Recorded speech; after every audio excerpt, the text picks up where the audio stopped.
Student, अभी तक हम लोगों ने चालक की धारिता, सांधारित्र के सिद्धांत, कई प्रकार के सांधारित्र के बारे में पढ़ा है। अब जो इस लेक्चर का हमारा टॉपिक है वो रहेगा सांधारित्र का संयोजन। सांधारित्र के संयोजन में हम लोग सांधारित्र को दो प्रकार से जोड़ सकते हैं, एक श्रेणी क्रम में और दूसरा समांतर क्रम में। छोटे कक्षा में जैसे 9वीं में आपने प्रतिरोधों का संयोजन पढ़ा होगा, समांतर क्रम संयोजन और श्रेणी क्रम संयोजन, ठीक उसी प्रकार से हम लोग सांधारित्र को भी श्रेणी क्रम में और समांतर क्रम में संयोजित कर सकते हैं। तो चलिए सबसे पहले देखते हैं कि श्रेणी क्रम में सांधारित्र कैसे संयोजित होता है। यहाँ पर हम लोग तीन सांधारित्र लेते हैं।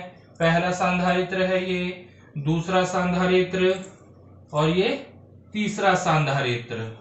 पहले सांधारित्र की धारिता C1, दूसरे सांधारित्र की धारिता C2, तीसरे सांधारित्र की धारिता C3 है। इन सभी सांधारित्र को श्रेणी क्रम में जोड़ देते हैं। श्रेणी क्रम में कैसे जोड़ते हैं कि एक सांधारित्र के दूसरे हिस्से को दूसरे सांधारित्र के पहले हिस्से से जोड़ दो।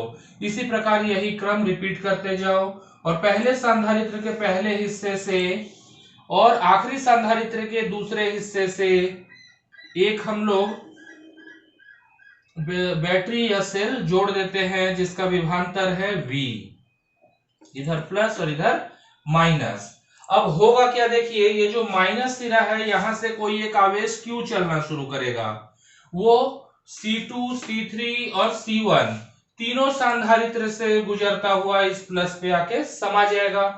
सांधारित्र के प्लेट के जो दाहिने तरफ के प्लेट है वहां पर प्रेरित ऋणावेश उत्पन्न होंगे और जो बाएं तरफ का प्लेट है वो धनावेशित रहेगा।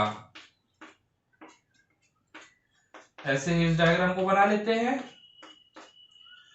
अब देखिए होता क्या है, चूंकि तीनों जो सांधारित्र है वो एक ही साथ बैटरी के साथ नहीं जुड़ा है, श्रेणी क्रम में जुड़ा हुआ है। श्रेणी क्रम में हम जानते हैं कि विभव जो होता है, विभवांतर जो होता है वो बदल जाता है। मान लेते हैं पहला जो सांधारित्र है उसके सिरे पे विभवांतर V1, दूसरे सांधारित्र के सिरे पर विभवांतर V2 और तीसरे सांधारित्र के सिरे पर विभवांतर V3 है।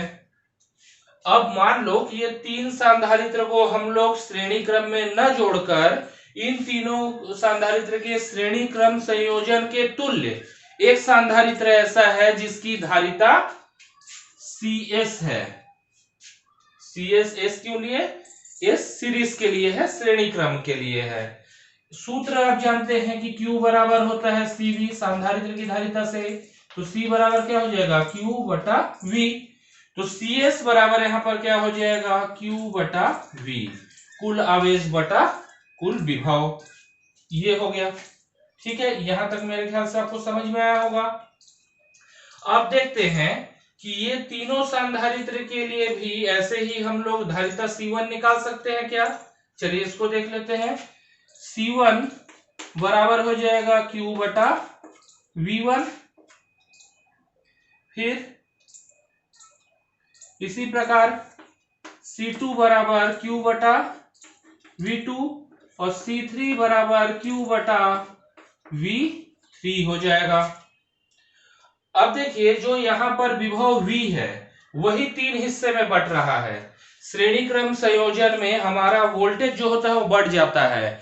एक सिंपल सा अगर मैं आपको एग्जांपल दूं, पहले के जमाने में जो झालर लगा करते थे उसमें एक एक बल्ब 5 वोल्ट का होता था और हमारा सप्लाई 250 वोल्ट का होता था। तो एक झालर की जो लड़ी होती थी उसमें 50 बल्ब लगे हुए होते थे।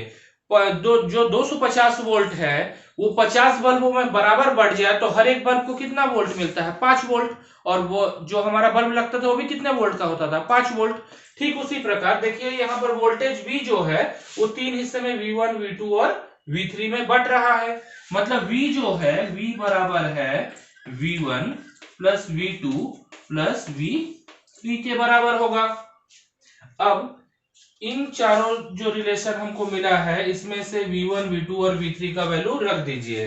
चूंकि यहां पर देखिए CS बराबर है Q बटा V, तो V बराबर आ जाएगा Q बटा CS, V1 बराबर आ जाएगा Q बटा C1, V2 बराबर आ जाएगा Q बटा C2 और V3 बराबर हो जाएगा Q बटा C3।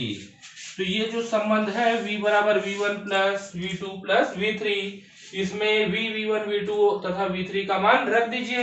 रख देते हैं तो यहाँ पर कितना आया, q बटे cs बराबर q बटा c1 q बटा c2 प्लस q बटा c3। तो 1 बटा cs बराबर आ जाएगा 1 बटा c1 प्लस 1 बटा c2 प्लस 1 बटा c3। तो इस प्रकार देखते हैं कि सांधारित्र के श्रेणी क्रम संयोजन में तुल्य धारिता सांधारित्रों के धारिता के व्युत्क्रम के योग के बराबर होता है। तुल्य धारिता का व्युत्क्रम सांधारित्र के धारिता के व्युत्क्रमों के योग के बराबर होता है। तुल्य का मतलब क्या है, इन तीन सांधारित्र को श्रेणी क्रम में न जोड़ के इकलौता एक ऐसा सांधारित्र ले लिया जाए जिसकी धारिता CS के बराबर है। मतलब तीनों के श्रेणी क्रम संयोजन के ही बराबर एक सांधारित्र ऐसा है जिसकी धारिता CS है। तो ये तो हो गया हमारा सांधारित्र का श्रेणी क्रम संयोजन। अब आ जाते हैं समांतर क्रम संयोजन में। मेरे ख्याल से इसको आपने नोट कर लिया होगा, समझ भी लिया होगा। चलिए अब आ जाते हैं समांतर क्रम संयोजन में। समांतर क्रम संयोजन में क्या करते हैं, हम तीन सांधारित्र फिर से लेंगे। पहले सांधारित्र की धारिता C1, दूसरे सांधारित्र की धारिता C2, तीसरे सांधारित्र की धारिता C3। इसमें क्या करते हैं, सभी सांधारित्र के प्रथम हिस्से को एक सिरे से और दूसरे हिस्से को एक सिरे से जोड़ देते हैं। प्रथम हिस्से को बैटरी के धन से और द्वितीय हिस्से को बैटरी के ऋण से जोड़ देते हैं। इसका विभव मान लेते हैं कितना है, V। अब देखिए यहाँ पर चूंकि समांतर क्रम संयोजन है, इसलिए तीनों ही जो हमारे सांधारित्र के है उसके सिरों पर विभवांतर का मान बराबर रहेगा, क्योंकि एक ही सिरे से जुड़ रहे हैं। श्रेणी क्रम में हर जो सांधारित्र था वो अलग अलग जुड़ रहा था, यहाँ पर सब एक ही साथ जुड़ रहे हैं। पॉजिटिव के साथ एक ही साथ जुड़ रहे हैं, नेगेटिव के साथ। तो वोल्टेज रहेगा बराबर। होगा क्या, यहां से एक आवेश Q जाएगा, इस बिंदु पर पहुंचने के बाद तीन हिस्से Q1, Q2 और Q3 में बढ़ जाएगा। इस बिंदु पे आने के बाद Q1, Q2, Q3 फिर आपस में जुड़ेंगे और जुड़कर आवेश Q बनकर प्लस में चला जाएगा। याद रखेंगे, आवेश सदैव माइनस से प्लस की ओर चलता है और विद्युत धारा जस्ट इसके उल्टे प्लस से माइनस की ओर चलता है। यहाँ पर हम आवेश की दिशा ले रहे हैं, विद्युत धारा की दिशा नहीं ले रहे हैं। यहां तक मेरे ख्याल से आपको क्लियर हो गया होगा। अब धारिता की परिभाषा से आप जानते हैं कि Q बराबर होता है CV। अब मान लेते हैं कि ये तीन समांतर क्रम संयोजन के जगह मैं इकलौता एक ऐसा सांधारित्र लेता हूं कि इन तीनों के समांतर क्रम संयोजन के तुल्य उस सांधारित्र की धारिता CP है। तो Q बराबर CV होता है। तो यहां पर मैं लिख सकता हूं क्या, Q बराबर CP गुणित V। वोल्टेज तो उतना ही रहेगा, बैटरी वही रहेगी। अब C1, C2 और C3 तीनों के लिए ही वोल्टेज का मान बराबर है। तो आवेश निकाल लेते हैं। पहले पे आवेश Q1 बराबर होगा C1V, दूसरे पे आवेश Q2 बराबर होगा C2V और तीसरे पे आवेश Q3 बराबर होगा C3V। जिसकी धारिता ज्यादा होगी उसके लिए आवेश का मान भी ज्यादा होगा। अब चूंकि हम जानते हैं कि Q ही है जो Q1, Q2 और Q3 में बढ़ रहा है और इस पॉइंट में आके Q1, Q2 और Q3 आपस में जुड़ के Q बन रहे हैं। तो Q के जगह हम लोग क्या लिख सकते हैं, Q बराबर Q1 plus Q2 plus Q3। यहां से Q1, Q2 और Q3 का मान रख दीजिए। तो CPV बराबर आ जाएगा C1V plus C2V plus C3V।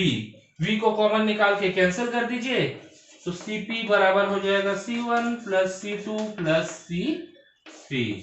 तो इस प्रकार क्या मिल रहा है कि सांधारित्रों के समांतर क्रम संयोजन में तुल्य धारिता सांधारित्र के धारिताओं के योग के बराबर होता है। तो आपने श्रेणी क्रम वाला सूत्र भी देखा, समांतर क्रम वाला सूत्र भी देखा।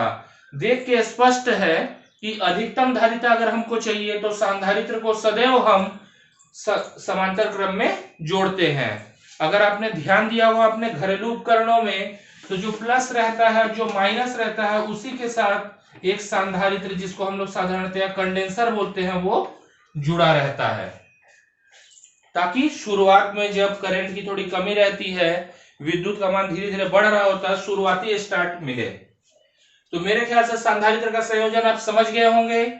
श्रेणी क्रम समांतर क्रम संयोजन के दोनों सूत्र आपको अच्छे से याद होने चाहिए। उस पर कई सारे अंकित प्रश्न आपको हल करने हैं। अगर कुछ भी डाउट रहे और इस वीडियो से रिलेटेड कुछ भी आपका फीडबैक रहे, अच्छा बुरा जो भी रहे, कुछ सुधार आपको लगता है कि करना चाहिए, तो आप मुझे कमेंट कर सकते हैं। डाउट के लिए भी कमेंट कर सकते हैं। अगर वीडियो अच्छा लगा होगा तो लाइक करना। Thank you.